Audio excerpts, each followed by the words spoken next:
Un double éthérique, ça peut pas vivre dans le monde de la mort. Tu sais, je veux dire, ça va être comme si le feu était pris, eux autres, ils vont virer fous. Ouais, c'est ça, ça va leur créer des chocs énergétiques. Par Ben là, contre, je comprends donc. c'est sûr qu'en parlant de la question de la création du double éthérique et du véhicule d'énergie, sans doute il y a des gens qui vont nous écouter et vont se poser la question qu'est-ce que je peux faire concrètement pour me créer le corps d'énergie? Ben rien. Si là, si ces choses-là avaient été rendues qu'il faut se préoccuper de ça, ça va venir naturellement. Mais c'est parce que là, si on dit qu'il n'y a rien à faire, là, les gens peuvent vivre de l'angoisse existentielle en disant, mais là, je vais-tu Ben, ça avoir le prouve corps qu'eux autres, d'énergie? surtout, là, tu sais, ça vient démontrer ils devraient pas se penser à ça, là. Ils ont déjà d'autres problèmes. Ouais, Faut régler à la base même qu'ils soient sortis de leur existentialisme souffrant, là, ils vont être aptes à entrer dans d'autres choses, mais pas tout en même temps. Ça donne rien de vouloir se créer un corps d'énergie dans l'éther pendant qu'on angoisse pour des questions subjectives planétaires.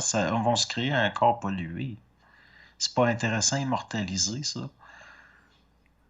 Tu sais, moi je pense pas que je suis en train de me construire un corps énergétique sur l'éther puis que je vais immortaliser ma conscience. Parce que ces affaires-là, dans le fond, je m'en fous. Au niveau de moi, mhm. je m'en fous de ça. Parce que je le sais que c'est des mouvements ils partiront pas de moi, ça part pas nécessairement de mon ego. C'est pas en tant que désir, je peux pas m'immortaliser comme un désir.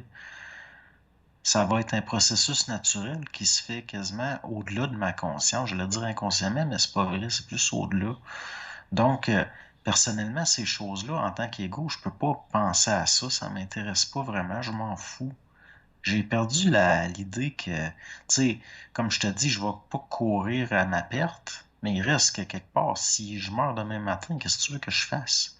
C'est pas des choses que je vais pas m'empêcher de vivre maintenant en pensant à ça. C'est la même chose pour le contraire. Je vais pas me mettre à penser à mon immortalisation pendant. Mais sinon, la personne qui peut penser que si elle a un rapport de force avec le double, elle va le forcer à fusionner avec elle. Pour toi, l'idée de contester le double ou d'expérimenter le phénomène de la colère mentale, est-ce que ça peut être une façon pour l'ego d'établir un rapport où ce qu'elle va, la personne, forcer une horizontalisation avec l'esprit qui lui donnerait accès à l'immortalité? Ben oui, mais ça va être une illusion pareil. Je veux dire, c'est pas.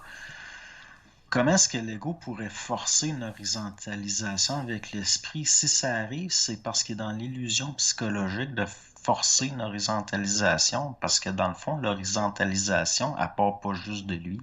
Mhm. Tu sais, il faut que l'esprit aussi ait entamé un mouvement. Sinon, l'ego, il aura même pas l'idée d'horizontaliser quelque chose. Dès que ça y vient à l'idée, il y a une connexion télépathique qui reçoit cette pensée-là. Ça veut dire qu'il y a un mouvement qui est parti d'ailleurs. Ça part de partout en même temps. Mais là, l'affaire, le monde, ils veulent s'immortaliser dans l'éther pour pallier à des angoisses existentielles de l'ego. Ça marchera pas, là.